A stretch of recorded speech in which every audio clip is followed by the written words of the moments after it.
किया था, बट हम एसिड बेसिस एंड सॉल्ट्स का जो सेक्शन था वो कंप्लीट कर चुके थे। और अगर आपको याद हो तो उससे पहले जो चैप्टर हम कर रहे थे दैट वाज इलेक्ट्रोकेमिस्ट्री, इलेक्ट्रोलिसिस वाला chapter, and after that chapter we started acid basis.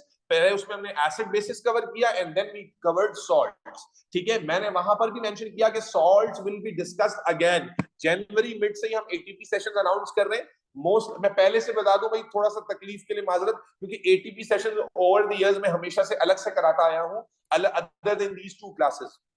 I'll try my level best कि वो ग्रुप कंबाइन करके क्लासेस हो, जो उसमें फिजिकली आ सकते हैं फिजिकली आए, जो बेहतर तो ये है फिजिकली आएंगे, बट जो कराची से ही बाहर रहते हैं वो जाहिर फिजिकली नहीं आ सकते। तो एटीपी सेशंस का भी शेड्यूल फाइनलाइज होना बाकी है। केमिस्ट्री के एटीपी सेशंस जो हैं वो इंशाल्लाह ताला मिड ऑफ जनवरी के बाद स्टार्ट हो जाएंगे, बायोलॉजी के मिड ऑफ फरवरी से स्टार्ट होंगे। इसलिए केमिस्ट्री की जो एटीपी सेशन है टेंटेटिवली वो सैटरडे संडे का टाइम स्लॉट बैठेगा और मॉर्निंग स्लॉट होगा। मॉर्निंग स्लॉट पाकिस्तान के टाइम के हिसाब से होगा।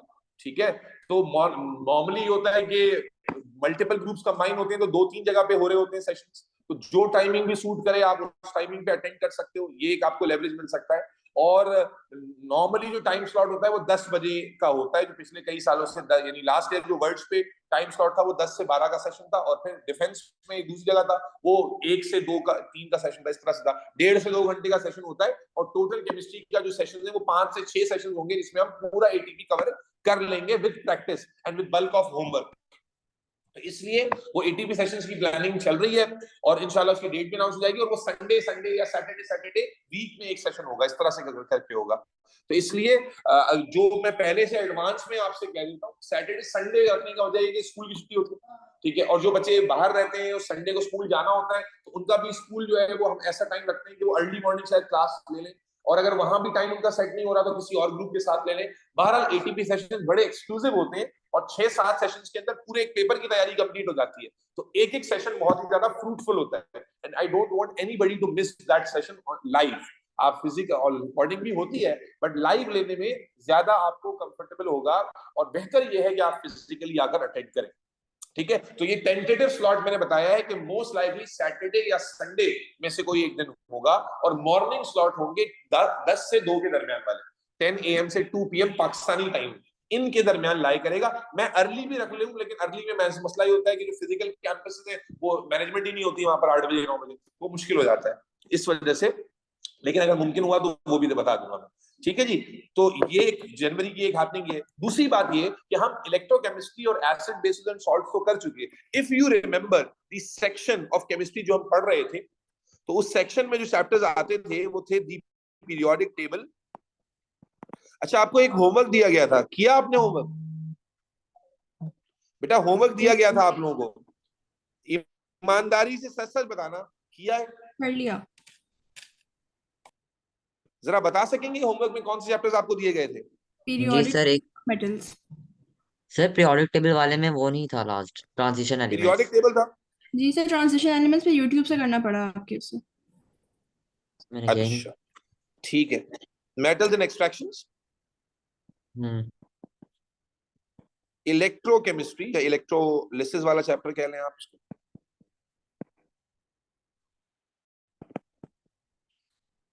और एसिड्स बेसिस एंड सॉल्ट्स। चले मैं रैंडमली कुछ क्वेश्चन आंसर करूंगा, ये जस्टिफाई, ये चेक करने के लिए कि आपने नेहा आपने ज्वाइन किया आपने? अच्छा ठीक है, so I didn't do the homework. Neha आप कौन से स्कूल से हो बेटा? आपने कब ज्वाइन किया? आप पहली क्लास ले रही हो आज? जी सर। मेरे पास इतने सारे बच्चों के मैसेज आए हैं, मैं रिप्लाई ही नहीं कर रहा किसी को। पता नहीं अचानक से बरसाती मेंढकों की तरह बच्चे कैसे आ गए कि वो सर वो क्लास लेनी है। और नेहा कौन से स्कूल से हो? Sir I am from एविसिना school. एविसिना बंद नहीं हुआ? मुझे तो अच्छा ए लेवल्स बंद हो गया उसका, ए लेवल्स बंद हुआ है एविसिना का? नहीं, वापस खुल गया। अरे वाह वाह वाह, खुल गया नेक्स्ट ईयर वापस। आप इस वक्त कहाँ से क्लास ले रही हैं? कराची कौन से एरिया में बैठी हुई हैं आप? बहादुर। आप फिजिकली क्यों नहीं आई यार? बहादुराबाद में क्लास चल रही है, आप ऑनलाइन आई हुई है।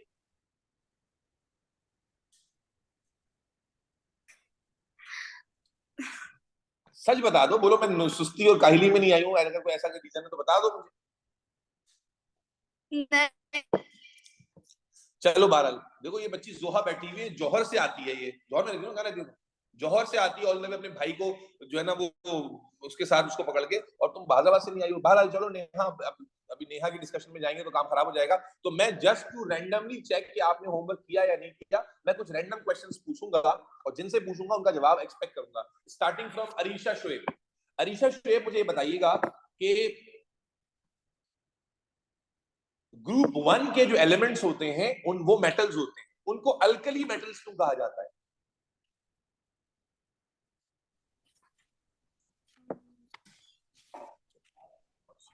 आराम से जी अरीशा, पूरा दिन नहीं बैठ सकते हम, जल्दी जल्दी जवाब देना है आपने। जी Arisha. Sir because hmm, characteristics बताऊं आपको? क्या बताऊं? कैरेक्टरिस्टिक्स बताऊं? नहीं बेटा, आप सवाल नहीं सुना आपने। मैंने कहा ग्रुप 1 के जो मेटल्स होते हैं उनको अल्कली मेटल्स कहा जाता है। तो सवाल ये है कि उनको अल्कली मेटल्स क्यों कहा जाता है? सर आता है इसका, हैलोजेंस का पूछ लें। ये क्या हो गया जी? अदर ने हैंड रेस किया है जी। अदर, ग्रुप 1 के मेटल्स को अल्कली मेटल्स कहा जाता है, सवाल ये है कि क्यों कहा जाता है? जी अदर। सर जब उन्हें मेटल जब when these metals they're dissolved in water तो एक alkaline solution बनता है। नहीं, थोड़ा करेक्ट करना पड़ेगा। These metals form water soluble bases। Alkali का जो मतलब होता था वो वाटर soluble bases को अल्कली कहते हैं। तो ये जो मेटल्स होते हैं जब ये बेसिस बनाते हैं तो ये बेसिस वाटर soluble होती हैं, इसलिए इनको अल्कली कहा जाता है। आपने किया था होमवर्क? जी किया। आप बताएं मुझे, क्या नाम है आपका? मानूर। मानूर, ये बताइए कि ग्रुप 1 के जो मेटल्स हैं इनका रिएक्टिविटी ट्रेंड क्या होता है? डाउन द ग्रुप रिएक्टिविटी बढ़ती है या कम होती है? श्योर हैं आप? जी आप बताएंगे जरा, ग्रुप 1 के मेटल्स की जो रिएक्टिविटी होती है वो डाउन द ग्रुप बढ़ती है या कम होती है? कम होती है। आप मानूर वाले जवाब के साथ जा रहे हैं, जो कि गलत है। ठीक है जी। जुनैरा अथर कमाल, down the group reactivity increase होती है डिक्रीज होती है? इंक्रीज होती है। नबील ने जवाब दे दिया है जी। उजैर शकील, मुझे जरा इसका रीजन बता दें। ये तो बड़ा आसान था कि इंक्रीज होती है, क्यों इंक्रीज होती है ये बता दें भाई। रीजन आते हैं नहीं वाले जी। उजैर शकील, रीजन बताइएगा कि डाउन द ग्रुप इनकी रिएक्टिविटी इंक्रीज क्यों होती है? क्योंकि मास इंक्रीज होता है। मास कहां से आ गया यार, अल्लाह के बंदे, पता नहीं। रबीसा जवाब दे रही है आज ठक ठक, अल्लाह खैर करे। नए रेजोल्यूशन में रबीसा ने पढ़ाई शुरू कर दी लग रहा है माशाल्लाह। जी शिव, जी Shiv, why the reactivity increases?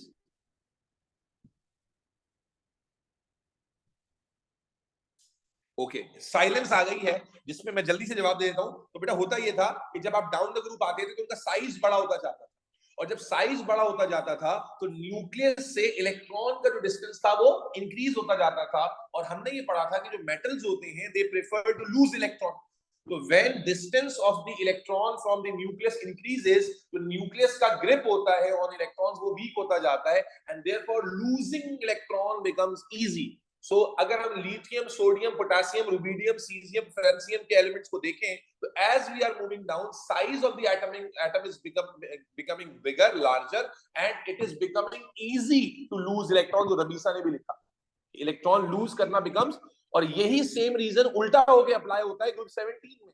Group 17 non metals का ग्रुप होता है और वहां पर they react bye gaining electron.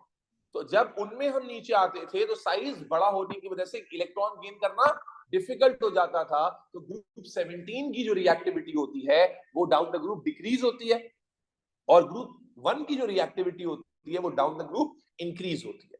इसके रीजन थे।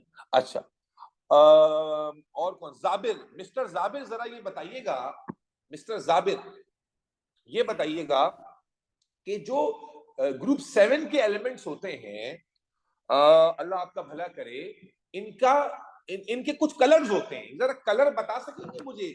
सर कलर तो याद नहीं, मगर कलर डार्क होते चले, डेंसर कलर होते चले जाते हैं जैसे वो नीचे बढ़ता है। सेफ साइड खेला आपने कि कलर तो याद नहीं है, डेंसर होता जाता है, जो कि सही है कि कलर डाउन द ग्रुप क्या होता जाता है, डेंसर। उसका रीजन भी हमने पढ़ा है, लेकिन कलर भी बेटा याद करना है, क्योंकि कलर, क्योंकि होता क्या है, लिखा हुआ जाता है एक्स एलिमेंट और उसका कलर लिखा होता है। अगर आपको कलर याद नहीं है तो आप उसको एक्स को आइडेंटिफाई नहीं कर पाते। जी कोई और है माई कलाल जो कलर बताना चाहेगा ग्रुप 17 के एलिमेंट्स का, आई मीन 7 के एलिमेंट्स का? जी सर सर क्लोरीन का कलर येलो होता है, ब्रोमीन का ब्राउन होता है, आयोडीन का ब्लैक होता तो है। क्लोरीन से स्टार्ट कर लो अल्लाह के बंदे, फ्लोरीन का क्या होता है? सर क्लोरीन का फ्लोरीन का भी येलो लाइट, होता है। फ्लोरीन का Chlorine is yellowish green.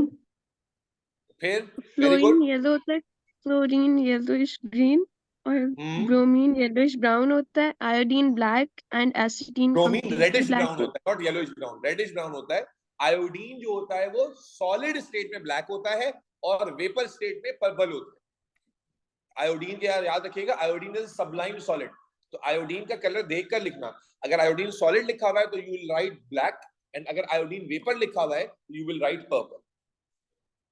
एक होमवर्क दिया गया था, उस पर डिस्कशन चल रही है। मेरे ख्याल है आपके ख्याल में नहीं है कि वो होमवर्क क्या था। अच्छा अच्छा, ओह सही सही, बहुत अच्छा बहुत अच्छा। अल्लाह आपको जज़ाए खैर दे आपकी इंटरेस्ट लेने पर। जी मुस्तफा कौन है भाई? मनाहिल खामोश बैठी हुई है बहुत देर से। जी मनाहिल, मनाहिल ये फरमाइएगा कि ग्रुप 7 के जो एलिमेंट्स होते हैं इनका मेल्टिंग बॉइलिंग पॉइंट भी डाउन द ग्रुप मेरे ख्याल में इंक्रीज होता है, तो इसका रीजन बता दीजिए जरा। जी मनाहिल हसन, ग्रुप 7 के जो एलिमेंट्स हैं डाउन द ग्रुप इनका मेल्टिंग और बॉइलिंग पॉइंट इंक्रीज होता है, इसका रीजन क्या होता है? सर वो van der Waals forces strong molecules वो लार्ज होते हैं तो van der Waals forces strong हो जाते हैं। चले जी साइमा, सॉरी साइमा नहीं यार, क्या मुसीबत। अरियाना, अरियाना सही जवाब है गलत जवाब है ये? सर मैंने उसका जवाब और सही सुना। माशाल्लाह अरियाना, तुम अभी भी लाहौर में हो क्या? खोता वोता खा के आई हो? तुम्हारा दिमाग नहीं चल रहा क्या? नहीं सर वो बस ये लाहौर की फॉग दिमाग में चढ़ गई है, क्या रीजन है? सर बिल्कुल सही पूरा जवाब घर दिया है बीमार मनाहिल था आपने। तो इसलिए सब खाना। और मनाहिल का जवाब सही है, और इल्मा ने भी इस जवाब को सेकंड किया। आज इल्मा भी हैरान कर रही है। रबीसा और इल्मा लगता है आज फॉर्म में है, और जो नॉर्मली क्लास में रिस्पॉन्ड नहीं कर रही होती है, आज दोनों का रिस्पॉन्स आ रहा है, तो ये खुशाइन बात है। बहरहाल चलो अच्छी बात है अगर आपको आ रहा है। जरा ग्रुप 8 से कोई सवाल पूछ लेता हूं मैं, आसान सा ग्रुप था। तो महानूर की बारी एक बार फिर से आ जाती है।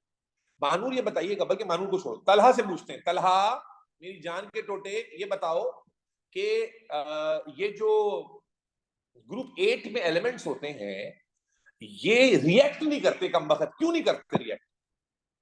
सर इनका वैलेंस शेल फुल होता है, क्या बात है भाई, स्टेबल वैलेंस होते शेल हैं। पूरा होता है। They have got complete valence shell. अच्छा ग्रुप 8 के जो, अब साथ ही साथ लगे साथ सवाल जवाब दे देना कि ग्रुप 8 के जो एलिमेंट्स हैं इनके लास्ट शेल में 8 इलेक्ट्रॉन होते हैं सिवाय एक के। वो कौन सा एलिमेंट है जिसके 8 इलेक्ट्रॉन नहीं है? हीलियम। ठीक, क्या बात है तला, चुम्मी करने वाली चाह रहे थे मुझे। हीलियम है, वेरी गुड हो गया। ठीक है, जुनैरा अतहर कमाल। ठीक है, जुनैरा अतहर कमाल का जब भी मैं नाम लेता हूं तो मुझे साउथ इंडिया का कमल हसन याद आ जाता है। जुनैरा अतहर कमाल, ये बताइएगा कि ग्रुप 8 में एक एलिमेंट होता है जिसका नाम होता है हीलियम, इसका कोई यूजेज बता दें जरा जुनैरा। बलून्स में यूज होता है। बलून, क्या बात है। अल्लाह की बंदी, कौन से बलून में इस्तेमाल होता है ये भी तो बताओ। Helium balloon. किसमें सर? हॉट एयर बलून में इस्तेमाल होता है। और मैंने शायद लेक्चर में भी पता नहीं बोला हो या नहीं बोला हो कि बच्चे लिखते थे हाइड्रोजन इस्तेमाल होता है। तो भाई हाइड्रोजन क्यों इस्तेमाल करेंगे बलून में? हाइड्रोजन तो हाईली फ्लेमेबल होती है, उसमें तो आग लग जाएगी। तो इसलिए जो है, जो आपके जो वो वाले बलून है जो उड़ने वाले हैं, जो यहाँ पर भर के देखते हैं, वो बेगैरत उसमें भी हीलियम नहीं हाइड्रोजन भर देते हैं, क्योंकि हाइड्रोजन बनाना आसान होती है, हीलियम मुश्किल होती है, महंगी भी होती है गैस। तो इसलिए जो यहाँ पर नॉर्मली आपने देखा होगा यूट्यूब पे या सोशल मीडिया पे एक वीडियो भी वायरल है, आप ढूंढेंगे कि बर्थडे पार्टी हो रही है और वो बर्थडे पार्टी में स्पार्कलिंग कैंडल्स जल रही है और अचानक से वो एक बलून ने आग पकड़ी और पूरे कमरे में धमाका हो गया। वो कैसे हो गया कि भाई पूरे कमरे में जो बलून्स थे वो असल में हाइड्रोजन फिल्ड बलून थे, जो यहाँ लोकल वेंडर्स भर के दे देते हैं। और उनको क्या वास्ता है, क्योंकि हाइड्रोजन हवा से हल्की होती है और हीलियम भी हवा से हल्की होती है, तो दोनों बलून फ्लोट करते हैं। तो जब उन्होंने सारा कमरा बलून्स ऑफ हाइड्रोजन से उनको क्या पता, तो जैसी स्पार्कलिंग कैंडल से स्पार्क उसको मिला है, तो हाइड्रोजन एक हाईली फ्लेमेबल गैस है। अभी मैंने तो नहीं पढ़ाया, लेकिन आपने स्कूल में पढ़ा होगा, जो पॉप साउंड के साथ बर्न करती है तो वो तो बेड़ा गर्क कर देगी। इसी तरह जब अगर आपने कहीं हॉट एयर बलून का राइड ली है, किसने लिया आप में से? कोई गया कैपाडोशिया, गया कैपाडोशिया, वहां जाके हॉट एयर बलून, बड़ा रोमांटिक सा सीन होता है वहां पर। खैर अभी आप उस उम्र में पहुंचे भी नहीं है कि वो रोमांटिक सीन्स को आप एंजॉय कर सके, अभी बच्चे हो, ठीक है। हाँ मैं तो जी हॉट एयर बलून, सॉरी वो हॉट एयर बलून में कोई बैठा भी आप में से, तो मैं जरा आपको बताना चाहता हूँ कि अगर नहीं भी बैठे, कहीं मूवी शूवी में देखा हो तो उसमें देखो नीचे से फ्लेम जल रहा होता है, तो अगर हाइड्रोजन भर देंगे उसमें, वो तो फिर हाइड्रोजन धमाका कर देगी उसको बलून में। तो बेसिकली वो हीलियम गैस होती है जो बलून को हवा में उठा रही है, और वो गैस एक्सपैंड करके रहे, इसलिए उसको हीट कर रहे होते हैं। क्योंकि आपको मालूम है कि जब गैस को हीट किया जाता है तो एक्सपैंड होती है, एक्सपैंड होने की वजह से बलून में प्रेशर बरकरार रहता है, इसलिए जब बलून को नीचे लाना होता है तो फ्लेम को स्लो कर देते हैं ऐसा ऐसा करके, और जब बलून को ऊपर ले आना होता है तो फ्लेम तेज कर देते हैं ताकि गैस एक्सपैंड और तेजी से बलून को ऊपर लेके चली जाए। तो वो हॉट एयर बलून के अंदर इस्तेमाल है। वेरी गुड हो गया। अच्छा जी, तो अब कौन रह गया इधर से? तला, तुमने दिल खुश कर दिया यार, आज कमाल है। रजीना रह गई, ये देखो कम, ये लड़की खामोशी से बैठी हुई है कि सर कुछ सवाल ना पूछ ले। रजीना ये बताओ कि ये आर्गन गैस का इस्तेमाल कहाँ होता है?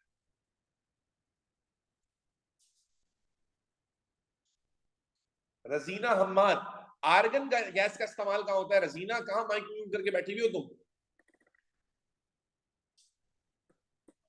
रजीना अल्लाह पूछेगा तुमसे, तुम खामा खाम में जो है तंग कर रही हो मुझे।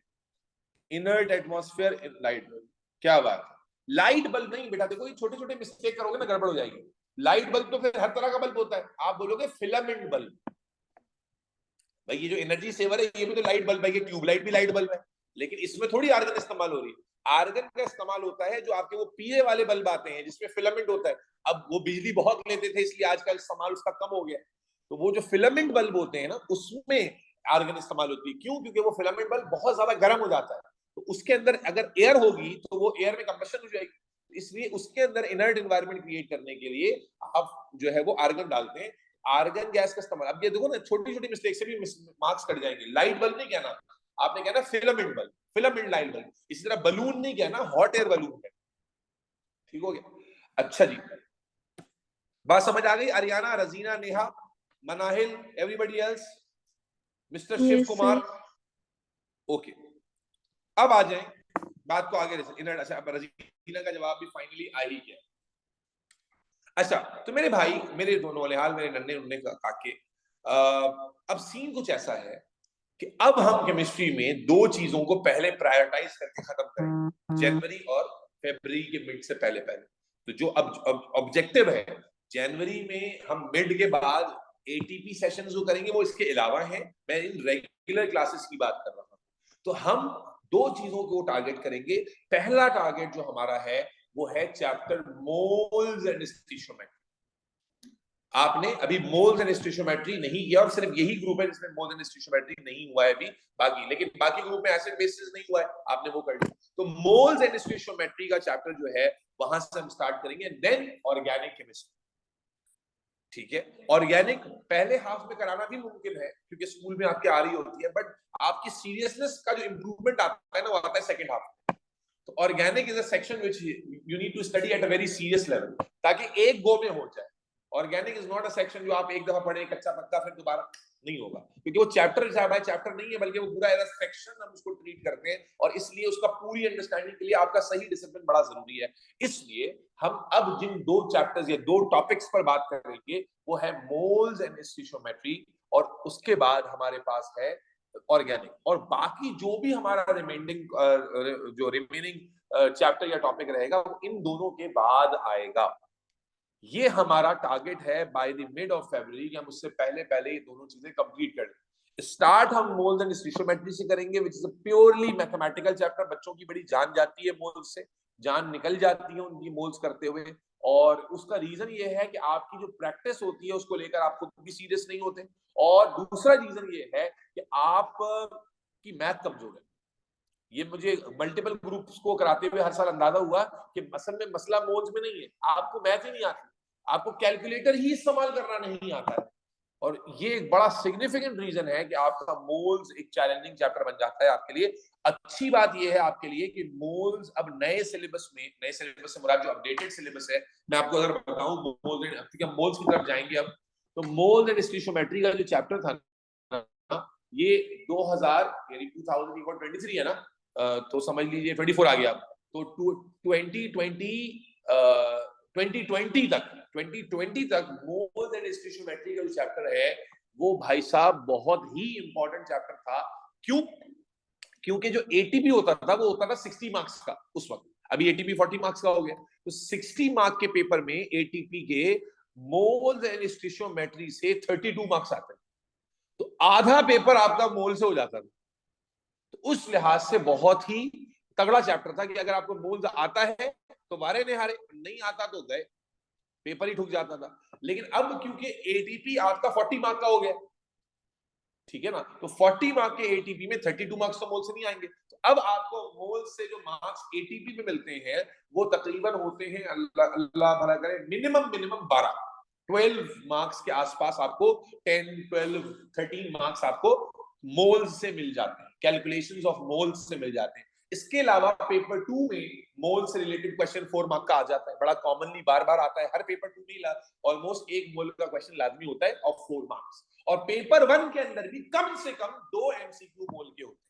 तो अगर सारे मार्क्स को जोड़ ले, मिनिमम रख के भी, तो तकरीबन 18 to 19 मार्क्स आपको इस टॉपिक से मिलते हैं। और इसमें खुशाइन बात यह है कि आपको ये चैप्टर रटना नहीं है बल्कि प्रैक्टिस वाला चैप्टर है। तो आपके लिए ये गोल्डन अपॉर्चुनिटी है कि जिसका भी जो पीछे का बैकअप है वो जब तक हमारा मोल्स चले आप उस बैकअप को क्लियर करें। मसलन एसिड बेसिस एंड सॉल्ट्स है, go through the practice of acid basis and salt. अगर आपने चैप्टर पूरा पढ़ भी लिया है, जो प्रॉब्लम हो उसे पूछो, ताकि वो जो ये, क्योंकि इसके बाद ऑर्गेनिक आएगी और ऑर्गेनिक के टाइम पर हम ऑर्गेनिक पे ही फोकस करेंगे। तो मोल्स की अच्छी बात यह है कि अगर आप क्लास में मोल्स कर रहे हैं और आपसे हो रहा है, और मैं जो काम आपको दे रहा हूं अगर वो आप कर रहे हैं, क्योंकि काम मैं थोड़ा ज्यादा दूंगा, लगभग आपको मोल्स के जब टॉपिक आप मेजर पढ़ेंगे तो आपको एक क्लास के बाद 50-100 सवाल होमवर्क के तौर पे मिल जाएंगे। तो अगर तो आप वो कर रहे हैं तो बस दैट्स इट, मोल्स आपसे हो जाएंगे। और मैं एक और बात हमेशा कहता हूं कि बेटा मोल्स अगर ढंग से पढ़ लिया तो आपको ए लेवल केमिस्ट्री में मोल्स बॉदर नहीं करेंगे। बच्चों को ए लेवल केमिस्ट्री में मोल्स बहुत मुश्किल लगता है, और सारे कम वो होते हैं जिनको ओ लेवल वाला मोल भी नहीं आता ढंग से, इस वजह से वो ए लेवल में भी मोल फंसा देता है उनको। तो जो कॉन्सेप्ट इस वक्त आप सीखेंगे, अगर आपने सही से समझा और मैथ्स आपकी सही, कैलकुलेटर आपने सही इस्तेमाल किया। मैं हमेशा देखता हूं कि बच्चा कैलकुलेटर इस्तेमाल ही नहीं करना जानता, और स्टेप छोड़ने की, मैं टीरों के स्टेप नहीं छोड़ता वर्किंग कराते हुए। और आप 2 सवाल आपसे सही हो जाए, तीसरे सवाल में ना आप फॉर्मूला लिखेंगे ना आप उसकी वर्किंग शो करेंगे, आप बस डायरेक्ट कैलकुलेटर का आंसर निकालेंगे, फिर वो आंसर भी गलत आ जाएगा। या तो आप इतने काबिल होते हैं कि वो आंसर गलत आता ही नहीं कभी। तो वो सारे मसले, इसलिए मैं रिकमेंड करूंगा, क्योंकि ऑनलाइन वालों को मैं देख नहीं सकता, फिजिकल बच्चों को देखता हूँ कि भाई कौन स्टेप छोड़ रहा है कौन नहीं छोड़ रहा, तो मैं कहूंगा यही कि स्टेप छोड़ने की जरूरत नहीं है, उससे आपका स्टेप पक्का हो जाता है। होता क्या है कि मैं फॉर्मूला बेस आपको तैयारी करा रहा हूँ, आपने क्लास में कर लिया, मैं जलील कर करके फॉर्मूला लिखवा रहा हूँ, आपने लिख लिया, फिर आपने बाद में प्रैक्टिस में फॉर्मूला लिखा ही नहीं, आता तो है बस। तो अब क्या हुआ इसका नतीजा, मैं आपको सच बता रहा हूँ, जब एटीपी सेशन में मैं मोल कराने बैठा और वहां मोल का क्वेश्चन आया, मैंने बताओ कौन सा फॉर्मूला लगेगा, याद नहीं आ रहा। तो ये मसला हो जाता है, इसलिए भाई ज्यादा 30 मार्क खान बनने की जरूरत, ठीक है ना। आप अच्छे हैं लेकिन इतने भी अच्छे नहीं है कि आप अपने आप को काबिल और कंप्लीट समझने लगे। तो बहरहाल ऑन दैट नोट प्लीज अपनी अपनी कॉपीज में हेडिंग बनाइएगा,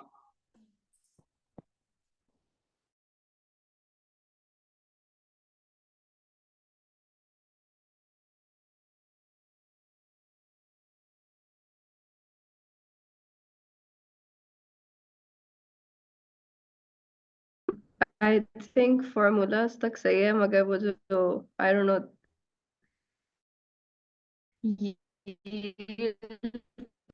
something वाला था। अच्छा देखो, एक बहुत ज्यादा सिग्निफिकेंटली बात समझने की जरूरत है, और वो ये कि मोल्स के चैप्टर में जो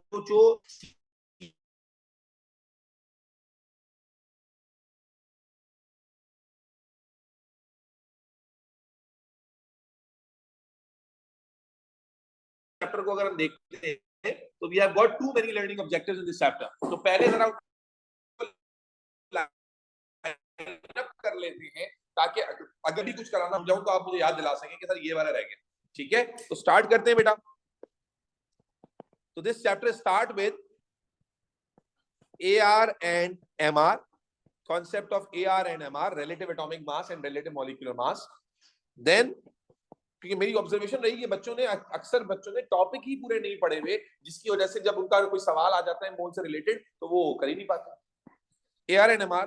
फिर आ जाता है परसेंटेज कैलकुलेशंस, फिर आ जाता है मास कॉम्पोजिशंस, फिर आ जाता है concept of molecular and empirical formula, फिर आ जाता है मोल्स विदाउट इक्वेशंस, फिर आ जाते हैं मोल्स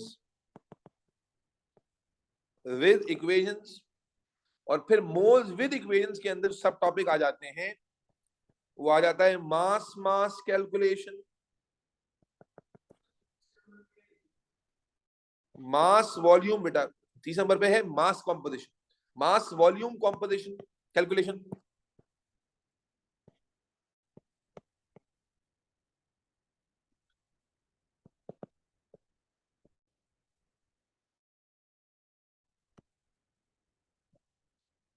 फिर कॉन्सेंट्रेशन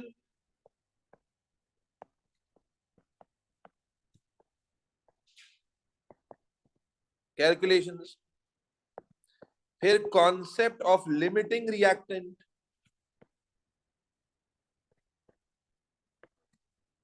फिर concept of reactant in access,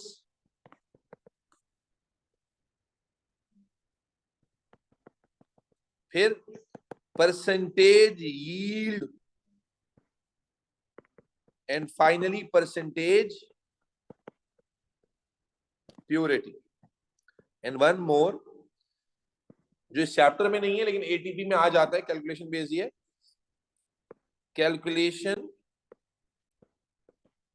of water of crystallization.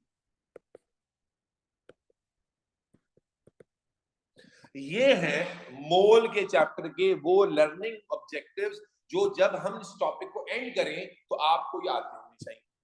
ये सारे जो डिटेल्स हैं, ये सारी कैलकुलेशन है, इसमें लर्निंग कुछ भी नहीं, कहीं कहीं डेफिनेशन है तो डेफिनेशन एग्जाम में आती हैं, ठीक है ना, लेकिन ओवरऑल तो ये सारा लर्निंग से ज्यादा कैलकुलेशन बेस्ड टॉपिक है। हम क्लास में जाहिर 50-50 सवाल नहीं कर सकते, तो 4-5 6 सवाल हम क्लास में जरूर करेंगे, लेकिन you will get homework of every topic, और वो आप अगर ईमानदारी से करें that's it, because it's a practice based chapter. तो प्रैक्टिस ही नहीं करोगे तो फिर डेफिनेट सी बात है क्लास की हद तक सीख तो लोगे लेकिन वो कभी भी सर्टेनिटी नहीं आएगी इसके अंदर। जो मैंने मोल्स विद इक्वेशन के बाद जो ग्रीन में लर्निंग ऑब्जेक्टिव लिखे हैं, यूजुअली यही मोल का डिफिकल्ट पार्ट कंसीडर होता है। इससे पहले के जो टॉपिक्स ब्लू में लिखे हुए ये रिलेटिवली काफी सिंपल है, अनलेस अंटिल आपने पढ़े ही ना हो या आपकी मैथ इंतहाई घटिया हो, तो फिर अलग बात है। क्योंकि देखो भाई, मैथ एरर को मैं ठीक नहीं कर सकता। अगर आप कैलकुलेटर पे आपको वो 2 + 2 5 दे रहा है और आप 5 लिख रहे हो तो आप गधे हो। आप क्योंकि कैलकुलेटर आपको वरना कॉमन सेंस भी काम करना चाहिए कि यार कहीं मैंने रॉन्ग रीडिंग डाल दी है, वरना ये आंसर तो नहीं होना चाहिए। बच्चा ये देखता ही नहीं, वो बस अंधे की तरह लिख देता है जो भी कैलकुलेटर पे आ रहा है, उसका कॉमन सेंस ही काम नहीं कर रहा। फिर एक और बड़ा मसला जो मैंने सारे ग्रुप में कराते हुए हर साल देखा, इस साल भी देखा, कि बच्चों को डेसिमल्स का मसला नहीं, पॉइंट्स का समझ नहीं आ रहा, एक्सपोनेंशियल पावर नहीं समझ आ रही उनको पता ही नहीं है कि जो साइंटिफिक नोटेशन है वो कैसे सिंपल फॉर्म में लिखते हैं और सिंपल को साइंटिफिक में कैसे लिखते हैं। तो मैं फिर अब तो सिखाने लगा हूं, जब पहुंचूंगा वहां तो सिखाऊंगा कि भाई कहीं भड़ना मार देना। एक ही आंसर निकाल रहे हैं, कैलकुलेटर एक में पावर में दे रहा है, एक में नॉर्मल दे रहा है, कह रहा है हमारा आंसर गलत आ रहा है। अबे दोनों के सेम आंसर है, पता ही नहीं चल रहा उनको। तो इसलिए बहुत सारी ऑब्जर्वेशन है जो बच्चों के थ्रू हमने देखी है, जो बच्चे करते हैं गलतियां। उम्मीद है कि आप चूंकि आखिरी ग्रुप है जो मोड्स पढ़ रहे हैं, तो जो इस साल के ग्रुप्स हैं उनकी जो ऑब्जर्वेशन है मैं कोशिश करूंगा कि वो आपको मैं स्पून फीड कर दूं ताकि आपसे वो गलती ना हो। ठीक है, तो without further do let's begin the discussion with relative atomic and relative molecular mass AR and MR। ठीक है, और एक और रिक्वेस्ट कि ये जब मैं टॉपिक अभी रिलेटिव एटॉमिक रिलेटिव मॉलिक्यूलर पढ़ा रहा हूं, उसके बाद मैं एक लिस्ट बनवाऊंगा, तो पूरे चैप्टर में इस लिस्ट को आपने रेफर करना है। एग्जाम में पीरियोडिक टेबल मिलता है आपको या डिटेल लिखी होती है, तो ये लिस्ट मैं इसलिए चैप्टर के शुरू में बनवा दूंगा ताकि बार बार पूरे चैप्टर में दिमाग नहीं खा सकता, उसका मास बता दें, चपेट मारूंगा मैं। अब उस एक ही कॉपी में काम करो और उसी में से पीछे लिस्ट को रेफर करना, बार बार नहीं बताऊंगा। तो बेटा हेडिंग बना लेते हैं AR और MR की, यानी relative atomic and relative molecular मास की। ऑल्दो के ये बहुत ही बेसिक टॉपिक है, लेकिन अभी देखना दूध का दूध और पानी का पानी कैसे होता है।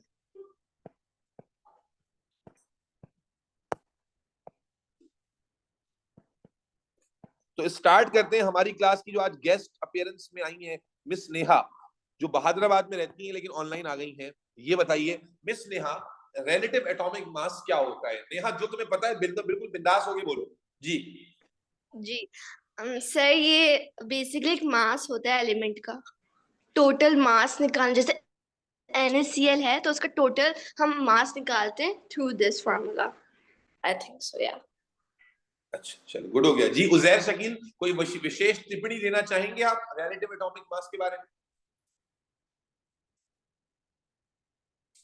सर ये कार्बन के इक्वल होता है, कुछ कार्बन के मास की इक्वल, वो जो मास होता है कार्बन 12 के मास की। अगर आपने मेरे साथ एटॉमिक स्ट्रक्चर पढ़ा है या मेरी एटॉमिक स्ट्रक्चर की रिकॉर्डिंग सुनी है, तो मैं एटॉमिक स्ट्रक्चर पढ़ाते हुए ही ये बात बताता हूं कि हमारे यहाँ तो बच्चा इस काबिल भी नहीं रहा है कि वो एटॉमिक मास और रिलेटिव एटॉमिक मास का फर्क समझ सके। ठीक है, और ये फिर एक मौका आ गया और मुझसे ये बर्दाश्त नहीं होता कि मैं जानबूझ के उसको हज़फ कर जाऊं, बस फेल दूं। हालांकि ये एडिशनल डिटेल हो जाती है, लेकिन भाई मेरे बच्चे को पता नहीं होगा तो मेरी बेइज्जती। समझ लीजिए जरा, मैं इसको एक एग्जांपल समझाता हूं। पहले तो समझ लीजिए कि रिलेटिव एटॉमिक मास जो आप पढ़ते हैं, ये एटम का एक्चुअल मास नहीं होता। ये जो मासेस हम पढ़ रहे हैं वो कह भी नहीं रहा कि एक्चुअल मास है, वो तो कह रहा है रिलेटिव एटॉमिक मास। हम ये खुद से अज्यूम कर लेते हैं। इस वक्त आपके तमाम बच्चों के जहन में क्या है कि अगर मैं कह रहा हूं कि भाई नाइट्रोजन का मास 14 है, तो आप इस वक्त अज्यूम कर रहे हो कि नाइट्रोजन के एक एटम का मास 14, जो कि गलत है। क्या सोचा है? एक एटम का मास 14 ग्राम हो सकता है? सोचो जरा, लॉजिकली सोचो, एटम कितना छोटा यूनिट होता है, एक एटम क्या 14 ग्राम का होगा? 14 ग्राम एटम की क्लास में बहुत बड़ा मास है। तो जब आप नाइट्रोजन का 14 लिखते हो, भाई एक एटम का मास ही नहीं है वो, लेकिन हम तो यही मान के चल रहे होते हैं क्योंकि हम गधे हैं। तो जरा इसको थोड़ा कॉन्सेप्ट को थोड़ा सा क्लियर कर लेते हैं। देखो बेटा, फॉर एग्जाम्पल क्या नाम है इसका, शेर आलम भाई, एसी कम कर दो।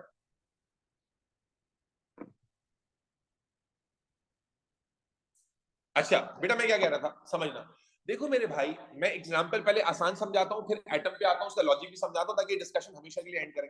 मिसाल के तौर पे बच्ची का नाम है जोहा अब्बास, जोहा अंजुम। जोहा अंजुम को मैं मिसाल के तौर पे कहता हूं कि जोहा अंजुम मान लें 50 किलो की है, इनका जो वजन है अज्यूम कर लें वो 50 kg। भाई कम करना है इसी, कम से मुराद मतलब 28 17 पे कर दिया आपने। अभी क्या कुल्फी थोड़ी जमानी है, 28 पे कर दें इसको, और इसकी फैन स्पीड कम कर दें जल्दी से, जज़ाकल्लाह। हाँ जी, तो मैं क्या कह रहा था, मान ले जोहन जो मैं, ये 50 kg की बच्ची है, ये दाना है 50 kg का, ठीक है। मान लेते हैं कि क्या नाम है भाई तुम्हारा, हसन। मान लेते हैं कि हसन जो है वो 100 किलो का है, मान लेते हैं, अज्यूम कर लेते हैं। ये जो महानूर है, मान लेते हैं कि ये 200 किलो की, ये इनका एक्चुअल वेट आ रहा है 200 किलो, और नूर साहब जो है वो 400 किलो का बनता है। तो अगर मैं एक्चुअल मासेस आपसे पूछूं तो आप यही बताएंगे ये 50 है, वो 100 है, वो फलाना है, ढमकाना। लेकिन इसी मास को बताने का एक और तरीका भी है, और वो क्या है कि अगर मैं कहता हूं कि भाई 100 किलो का ये जो बंदा है मुंडा हसन, इसके मास को मैं रेफरेंस बना लूं, स्टैंडर्ड रेफरेंस, अगर नहीं समझ में आए तो पूछना, और मैं अब आपके मासेस को हसन के मास से कंपेयर करके बताऊं, तो नूर साहब का मास 400 था, इनका 100 था, तो मैं ये कह सकता हूं कि नूर साहब का जो मास है वो 4 टाइम्स है हसन के मास। देखो ना मैथ का तो हाल है कि 100 और 403 टाइम कहां से आ गया भाई? 4 टाइम ऑफ हसन मास है नूर साहब का मास। तो क्या ये इंफॉर्मेशन गलत होगी क्या? ये बिल्कुल सही इंफॉर्मेशन है, लेकिन क्या 4 का जो नंबर है वो एक्चुअल फिगर है? Actual figure was 400, actual figure was 400 kg, लेकिन जब हसन के मास से हम कंपेयर करके बता रहे हैं तो रिलेटिव टू हसन जो नूर साहब का मास है वो 4 टाइम्स है, या रिलेटिव टू हसन जोहा का मास हाफ है, रिलेटिव टू हसन मानूर का मास डबल है। तो ये जो ट्वाइस है, हाफ है, 4 टाइम्स है, क्या ये एक्चुअल मासेस के फिगर्स हैं? नहीं, ये फिगर उसी वक्त तक ठीक है जब तक इनका कंपैरिजन किससे हो रहा है? हसन से हो रहा है, क्योंकि हसन के मास से स्टैंडर्डाइज करके कंपेयर करके हम ये मासेस बनाते हैं।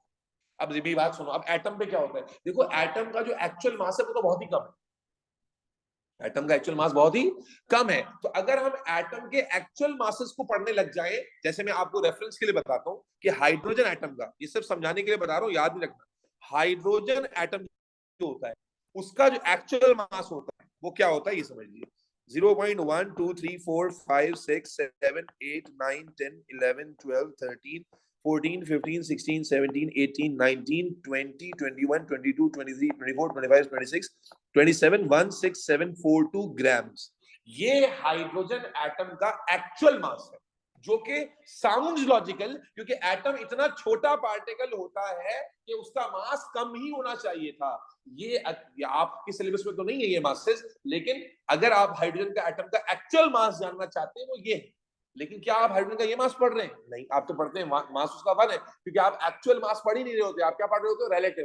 तो अब ये रिलेटिव मास का चक्कर क्या है? तो हुआ ये कि उन्होंने कहा कि यार एटम के जो एक्चुअल मासेस हैं वो तो पढ़ना लिखना बड़ा मुश्किल है, वो बहुत छोटे फिगर्स हैं, और ये इतने बड़े इतने छोटे छोटे डेसिमल वाले फिगर्स को पढ़ना याद रखना लिखना बड़ा डिफिकल्ट हो जाएगा। तो हम इसका कोई जुगाड़ निकालते हैं, और वो जुगाड़ उन्होंने निकाला मैथमेटिकल। उन्होंने क्या किया? उन्होंने किया ये कि एटम के एक्चुअल मासेस की जगह उन्होंने एटम का रिलेटिव मास कंसीडर करना शुरू किया। क्या मतलब? उन्होंने एटॉमिक लेवल के पार्टिकल को सिलेक्ट किया which is proton. Atomic level के पार्टिकल को सिलेक्ट किया विच इज प्रोटॉन। और मैंने एटॉमिक स्ट्रक्चर पढ़ाते हुए बताया है कि प्रोटॉन किसी भी एटम का कैरेक्टरिस्टिक पार्टिकल होता है। याद रखें, इलेक्ट्रॉन एटम में चेंज हो सकता है, न्यूट्रॉन एटम में चेंज हो सकता है, आपने आयन और आइसोटोप पढ़े हैं ना, उसमें इलेक्ट्रॉन और न्यूट्रॉन चेंज होते हैं, लेकिन प्रोटॉन कभी भी एटम में चेंज नहीं होता। तो हमें रेफरेंस के लिए एक ऐसा स्टैंडर्ड चाहिए था जो कभी चेंज ना हो। तो हमने एटॉमिक लेवल का ही एक पार्टिकल लिया विच इज प्रोटॉन, जिसे आप डेफिनेशन में 1/12 पार्ट ऑफ कार्बन कहते हैं। अगर कभी और डेफिनेशन तो रट्टा लगाई हुई है, अभी बच्चे ने मुझे कहा ना कार्बन से कंपेयर किया हुआ, तो अगर आप डेफिनेशन जाके बुक में पढ़ेंगे रिलेटिव एटॉमिक मास की, तो उसमें वो कहता है कि it is the mass of an atom which is compared to 1/12 part of carbon. असल में अगर 1/12 पार्ट ऑफ कार्बन को आप थोड़ा सा ब्रेक डाउन करें, that is equal to 1 proton, क्योंकि कार्बन के न्यूक्लियस में 12 पार्टिकल होते हैं, 6 प्रोटॉन और 6 न्यूट्रॉन। अगर 6 प्रोटॉन और 6 न्यूट्रॉन्स हैं और मैं 1/12 कह रहा हूं, तो क्या मतलब हुआ? इतनी मैथ्स तो आती है। अगर कार्बन के न्यूक्लियस में 12 पार्टिकल हैं और उसमें मैं 1/12 कह रहा हूं, मैं उसमें से एक पार्टिकल की बात कर रहा हूं व्हिच इज प्रोटॉन। तो बेसिकली हमने क्या किया, बजाय इसके कि हम एटम के एक्चुअल मासेस पढ़ते, हमने कहा यार जिस भी एटम मॉलिक्यूल या कंपाउंड का हम मास बताएंगे वो प्रोटॉन के मास से कंपेयर करके बताएंगे। तो मसलन एक पलड़े में प्रोटॉन को रखेंगे और एक पलड़े में एक साइड पर हम दूसरे एटम को रखेंगे और इसका रेफरेंस निकालेंगे, इसका कंपेयर। जैसे मसलन अगर हाइड्रोजन की बात करें तो हाइड्रोजन में एक ही प्रोटॉन होता है, तो जब हाइड्रोजन को एक प्रोटॉन से कंपेयर किया जाता है तो लगभग बराबर बैठते हैं, लगभग बराबर बैठते हैं। तो हाइड्रोजन और प्रोटॉन का मास बराबर होने की वजह से जो हाइड्रोजन का रिलेटिव मास बनता है वो क्या बनता है? 1, क्योंकि रेशियो बन गया ना 1:1। हीलियम में 2 प्रोटॉन होते हैं, तो हीलियम का मास 2 प्रोटॉन और 2 न्यूट्रॉन, तो टोटल 4 पार्टिकल हो गए। जब उसे आप एक तराजू के एक साइड पर प्रोटॉन रखें और दूसरी साइड पर हीलियम रखें तो वो 4 गुना ज्यादा आता है। तो आप कहते हैं हीलियम का रिलेटिव एटॉमिक मास 4 हो गया। आप कार्बन का 12 क्यों कहते हैं? क्योंकि 6 प्रोटॉन और 6 न्यूट्रॉन है, 12 पार्टिकल का मास बन रहा है। जब एक पलड़े में प्रोटॉन रखेंगे और दूसरे पलड़े में 12 पार्टिकल रखेंगे तो that would be 12 times heavier. तो basically relative atomic mass is not the actual mass. ये गलत नहीं है। जैसे अभी मैंने कहा कि जब रिलेट करके हम फिगर बता रहे हैं तो वो फिगर तो ठीक, इंफॉर्मेशन तो ठीक ही है, लेकिन वो इंफॉर्मेशन सिंप्लीफाई हो गई है। कि हम जब ये कहते हैं ना कि हाइड्रोजन का मास या हीलियम का मास या कार्बन का मास 12 है, तो इसका असल में मतलब क्या होता है कि कार्बन का एक एटम प्रोटॉन से 12 गुना हैवी। जब मैं कहता हूं सल्फर का मास, सल्फर का रिलेटिव मास 32 है, इसका मतलब क्या होता है कि सल्फर का एक एटम प्रोटॉन से 32 टाइम्स क्या है? हेवियर है। समझ आ रही है बात? तो ये इंफॉर्मेशन बिल्कुल ठीक है। और यहां से आपको कंफ्यूजन ये मिलता है कि केमिस्ट्री में हमने अपनी स्टडीज को रिलेटिवली कन्वीनियंट और इजी बनाने के लिए हमने होल नंबर मासेस में कन्वर्ट करने के लिए एक्चुअल मासेस को हटा दिया और उसकी जगह कौन सा मासेस दे दिए? रिलेटिव। और रिलेटिव का मतलब ये हुआ कि इसको किसी से रिलेट किया जा रहा है। किससे रिलेट किया जा रहा है? 1/12 पार्ट ऑफ कार्बन से। अब सवाल आ जाता है कि सर 1/12 पार्ट ऑफ कार्बन है तो आप सीधा सीधा प्रोटॉन लिख सकते थे, तो भाई किसका प्रोटॉन? तो किसी ना किसी एटम को तो लेना था। अब आपका अगला सवाल आएगा कि कार्बन ही क्यों लिया? तो मेरे बच्चे उसका जवाब भी दे देते हैं आपको कि याद रखें स्टैंडर्ड वो होता है कि सबसे ज्यादा यूनिफॉर्म हो, सबसे ज्यादा प्योर हो। तो याद रखिए carbon is the element which exist in our universe in most purest form.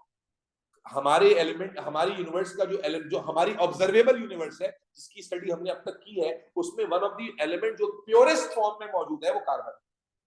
तो इसलिए जब स्टैंडर्ड सेट किया गया तो उस वक्त पहले initially hydrogen was the standard, later on हमें हाइड्रोजन के बाकी आइसोटोप डिस्कवर हुए तो हमें पता चला कि hydrogen is not that pure, तो हमने फिर स्टैंडर्ड चेंज करके कार्बन को बना दिया। और हम जब ये कहते हैं कि प्रोटॉन से कंपेयर करके बताना है तो डिटेल हम ऐड कर देते हैं कि भाई किसके प्रोटॉन से, कार्बन के प्रोटॉन से, which is the most reliable proton among all the elements। तो खुलासा ये कि क्या तुम्हारे दिमाग में ये कॉन्सेप्ट बैठता है कि relative atomic mass is not same as the actual mass, it is the mass which is in relation to the mass of 1/12 part of carbon atom। Is that clear to everybody online? क्या तुम्हें बात समझ आती है actual mass और relative mass का difference? Yes, sir. ठीक है, तो बेटा जल्दी से डेफिनेशन भी लिख लेते हैं, डेफिनेशन एग्जाम में आती है रिलेटिव एटॉमिक मास की। इसीलिए बुक ने कभी भी नहीं कहा कि हम आपको एक्चुअल मास पढ़ा रहे हैं, आपने अज्यूम कर लिया कि आप एक्चुअल मास पढ़ रहे हैं। ठीक है, डेफिनेशन लिखेंगे, the mass of an atom relative to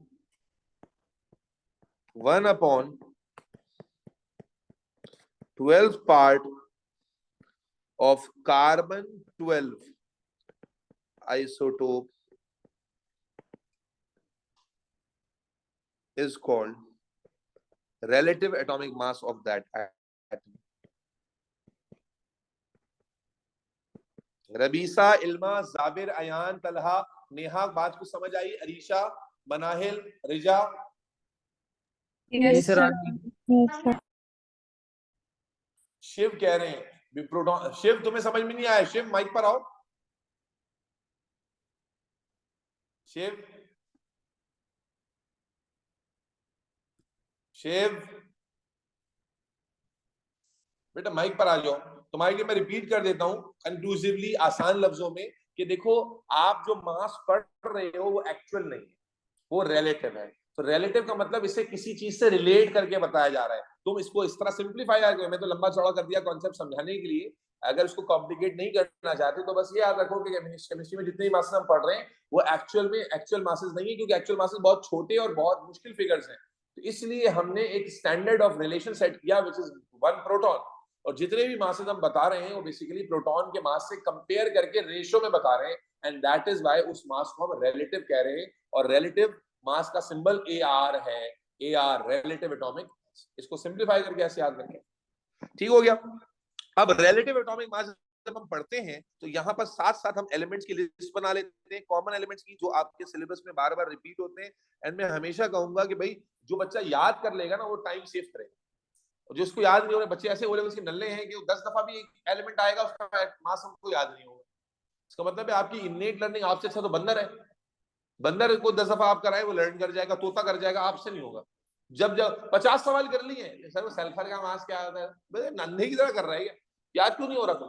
तो इसलिए बेटा कुछ कॉमन एलिमेंट्स के मासेस लिख रहा हूं, और ये लिस्ट पूरे चैप्टर में आपने रेफर करनी है। मुझे नहीं सुनना कि पूरे चैप्टर में सर उसका मास क्या आता सर, तो सही से ऐसी जगह नोट करें कि हर लेक्चर के अंदर आप देख सकें। तो कॉमन एलिमेंट्स लिख रहे हैं स्टार्टिंग फ्रॉम हाइड्रोजन, ये सारे मास हम कंपेयर करके बता रहे हैं with the mass of 1 proton. ठीक है भाई, हाइड्रोजन, कार्बन, नाइट्रोजन, थोड़ा कम गैप से लिख लेते हैं ताकि सारे आ जाए। नाइट्रोजन 14, कोशिश कर रहा हूं मैं ऑर्डर में लिखूं ताकि याद रखना और आसान हो। ऑक्सीजन 16, अक्सर बच्चे वो एटॉमिक नंबर को मास की जगह लिख देते हैं, ऑक्सीजन का 8 लिख देते हैं, भाई 8 उसका प्रोटॉन नंबर होता है। फिर फ्लोरीन 19, फिर सोडियम 23, मैग्नीशियम 24, फिर इसके बाद aluminium 27, silicon 28, phosphorus 31, sulphur 32, chlorine 35.5, potassium 39, calcium 40,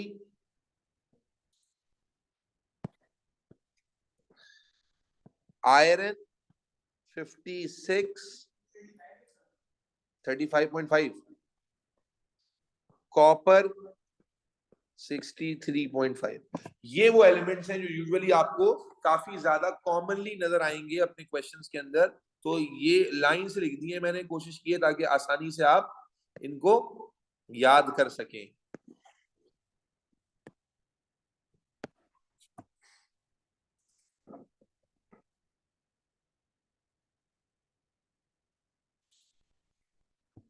ठीक है भाई, तो रिलेटिव एटॉमिक मास तो हमने बेसिक समझ लिया। अब आ जाते हैं रिलेटिव। सर मास तो पेपर में लिखा आते हैं ना, डू मैं बेटा अभी मैंने इसका जवाब दिया कि देखो पहले पीरियोडिक टेबल मिलता था, ठीक है। तो अब जैसे कि मैंने पहले भी शायद जिक्र किया था कि पीरियोडिक टेबल अब कैम्ब्रिज ने मना कर दिया, अब आपको जहां पर रिलेटिव इंफॉर्मेशन रिक्वायर्ड है वहीं साथ साथ दी हुई हो, ठीक है। तो ये अच्छी बात है कि दी हो, लेकिन अगर आप सारे क्वेश्चंस के नेचर को देखें, बहुत सारी जगहों पर आपको जो कॉमन मासेस है वो मिसिंग होंगे, क्योंकि पीरियोडिक टेबल से तो आप निकाल लेते थे। लेकिन अगर पीरियोडिक टेबल नहीं दिया हुआ है, तो जैसे अगर आप रिसेंट ईयर के पास पेपर्स में भी देखेंगे तो बहुत सारी जगह पर अगर आपको मास पता हो तो आप जजमेंट आसानी से कर लेते हैं, लेकिन पीरियोडिक टेबल होगा नहीं। तो इट इज रिकमेंडेड कि कोशिश करें जितने मासेस आपको याद रहते हैं, याद हो जाने में कोई हर्ज नहीं, बल्कि वक्त बचता है, ठीक है। मैं ये नहीं कह रहा कि याद करने ही करने हैं, बट याद हो जाएं और होने चाहिए तो अच्छी बात है। खैर, अब मेरे बच्चे रिलेटिव एटॉमिक मास तो हमने समझ लिया, अब आ जाएं रिलेटिव मॉलिक्यूलर मास पर। आप सर क्या बच्चों वाले टॉपिक करा रहे हैं, अभी पता चल जाएगा कितने बच्चों वाले हैं। अब आपको अच्छे से पता है कि जब एटम्स कंबाइन होते हैं तो together when they combine chemically they form molecule और कंपाउंड। अब मॉलिक्यूल और कंपाउंड दोनों के लिए जो मास हम यूज करते हैं, जो टर्म हम यूज करते हैं, वो है रिलेटिव मॉलिक्यूलर मास। बिल्कुल बेसिक से स्टार्ट किया बेटा, कुछ पीछे छोड़ा नहीं है मैंने। रिलेटिव मॉलिक्यूलर मास और सिंपली डेजिग्नेटेड एज एमआर, ठीक है, सिंपली डेजिग्नेटेड और symbolised as MR, relative molecular mass. इसका डेफिनेशन दो तरीकों से कर सकते हैं कि भाई मॉलिक्यूल का मास जो आपने कंपेयर किया 1/12 पार्ट से, लेकिन उससे ज्यादा आसान तरीका क्या है कि देखो अगर एक कंपाउंड है फॉर एग्जांपल HCl, तो HCl में H का रिलेटिव एटॉमिक मास और क्लोरीन का रिलेटिव एटॉमिक मास, अगर इन दोनों को आप सम अप कर लें तो ये बन जाएगा रिलेटिव मॉलिक्यूलर मास।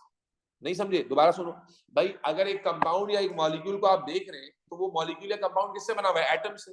तो उन एटम्स के रिलेटिव एटॉमिक मासेस को अगर आप ऐड कर लें तो together they become, it becomes relative molecular मास। तो रिलेटिव मॉलिक्यूलर मास का डेफिनेशन काफी आसान हो जाता है और ये डेफिनेशन एग्जाम में आता भी है। क्या डेफिनेशन बन जाता है बेटा? The sum of relative atomic masses of all the elements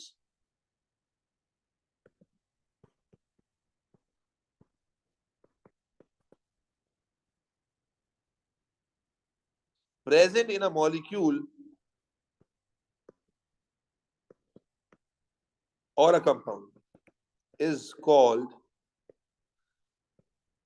MR, relative molecular mass. Simple, क्या कहा हमने कि भाई जब कोई मॉलिक्यूल या कंपाउंड आप देख रहे हैं तो उसमें जो एटम्स मौजूद हैं उन तमाम एटम्स के मासेस का आप क्या कर लोगे? रिलेटिव मासेस का सम कर लोगे, तो इसी सम को आप क्या कहेंगे? रिलेटिव मॉलिक्यूलर मास कहेंगे। The sum of relative atomic masses of all the elements present in a molecule or a compound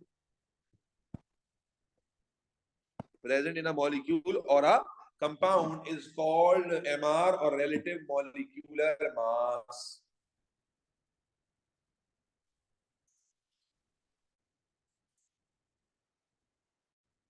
अब आए जरा इसकी कैलकुलेशन। बेटा मैं क्लास में हूँ, रिकॉर्डिंग भेजता हूँ मैं आपको, ठीक है बेटा?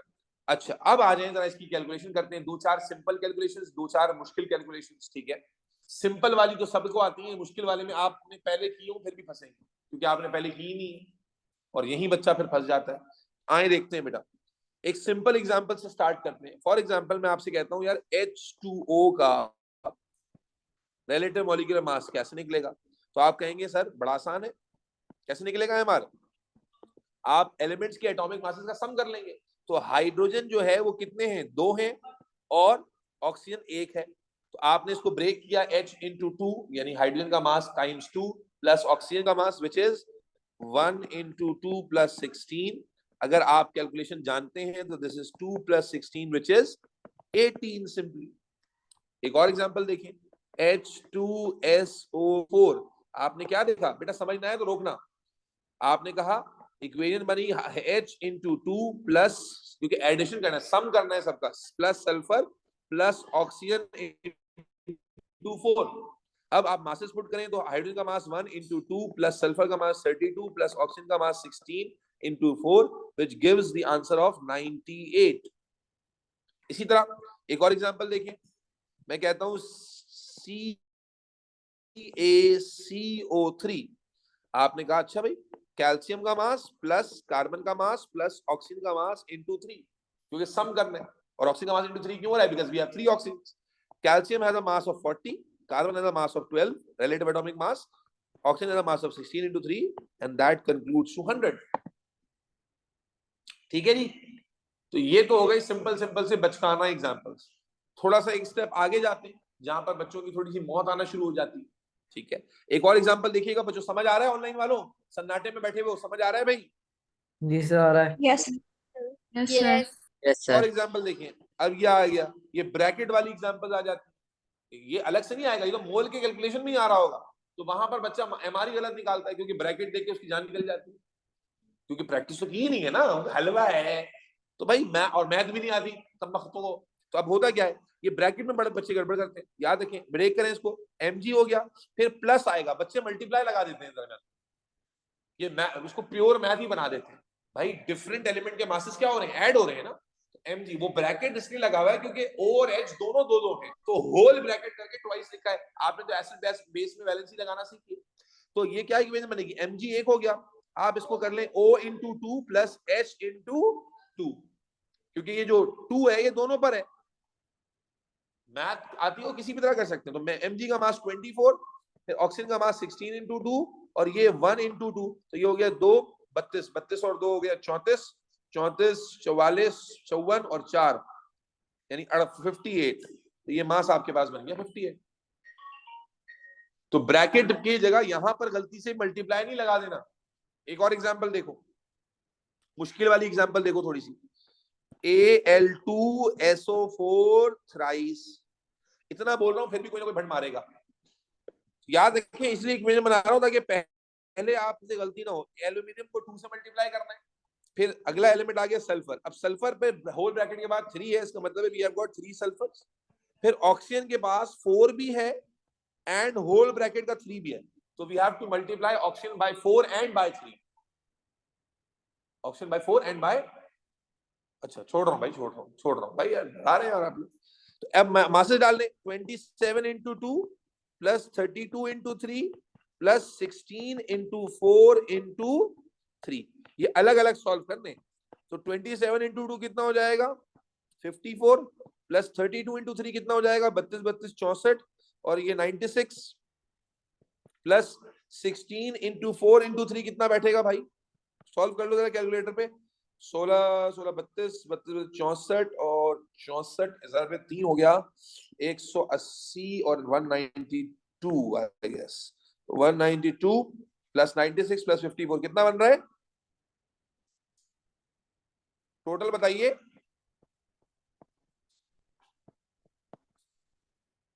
ऑनलाइन वालों टोटल बता दो, जवाब ही नहीं आ रहा, मर गए हो क्या सारे? 342। 342। ठीक है भाई। तो ब्रैकेट सॉल्व करते हुए क्या करना है, समझ आ गई? मल्टीप्लाई नहीं डालना, दरमियान में लगा देना, प्लस लगाना। खत्म नहीं हुआ बेटा, एक और एग्जांपल समझ लो, और फिर मैं वर्कशीट भेजूंगा तकरीबन 200 कंपाउंड्स की, उनके मॉलिक्यूलर मासेस निकाल के लाने हैं आप। आखिरी चीज सीख लो बेटा, डॉट सॉल्व करना। ये डॉट आ जाता है और डॉट फिर आपको डॉट डॉट कर देता है, ठीक है, क्योंकि प्रैक्टिस तो की ही नहीं है। ये आ जाता है कॉपर सल्फेट डॉट 5H2, ये डॉट। अब डॉट अगर पहले से सॉल्व किया हुआ तो ठीक है, नहीं किया हुआ तो लग गए लसन। पहले इक्वेशन बना लो, क्या करोगे, copper plus sulphur plus oxygen into 4। Dot की जगह भी प्लस आएगा, मल्टीप्लाई मत लगा देना। फिर आ गया 5, फिर आ गया bracket H into 2 plus O। फिर सुन लेना, अगर नहीं समझ आया दोबारा लिखता हूं। पहले आपने क्या किया, copper plus sulphur plus oxygen into 4, फिर डॉट की जगह प्लस, फिर 5, फिर 5 क्योंकि वो H2O के शुरू में लगा हुआ है तो you will put a bracket here H into 2 plus O। Once you made a right equation, just simply you need to put the value। तो ये आ जाएगा 63.5 plus 32 plus 16 into 4 plus 5 plus 1 into 2 plus 16। आगे इस 5 को यहां solve करना। I have seen student जो घरे क्या करते हैं, इस 5 को इसके साथ सॉल्व कर देते। तो सॉल्व करें, क्या आंसर बन रहा है? 249.5। कितना? 249.5। बाकी लोग भी चेक करें, क्या पता इन्होंने गलत किया हो। क्या 249.5 आ रहा है सबका? Yes sir. जी तलहा आ रहा है, तो इसलिए कैलकुलेटर लाजमी तौर पे कैरी करें, ठीक है। अब मुझे बाहर से अनाउंसमेंट आ रही है कि शायद आप लोगों की और क्लास भी है और वो टीचर परेशान हो रहे हैं। इस वक्त मैं इस नशिस्त को यहीं पर खास कर रहा हूं। मैं वर्कशीट भेजूंगा आपको, डॉट सॉल्व करना बता दिया, डॉट की जगह प्लस लगाना है, ब्रैकेट से पहले प्लस लगता है। तो इसलिए ये चीजों को ध्यान रखते हुए प्रैक्टिस करेंगे। असल में तो ये देखो मोल की कैलकुलेशन में आ रहा होगा, एमआर पे अलग का कोई सवाल नहीं आएगा। इंशाअल्लाह ताला हम अगले सेशन में परसेंटेज कॉम्पोजिशन, मास कॉम्पोजिशन और मॉलिक्यूलर फार्मूला, एम्पिरिकल फार्मूला भी आधा कर लेंगे, ठीक है जी।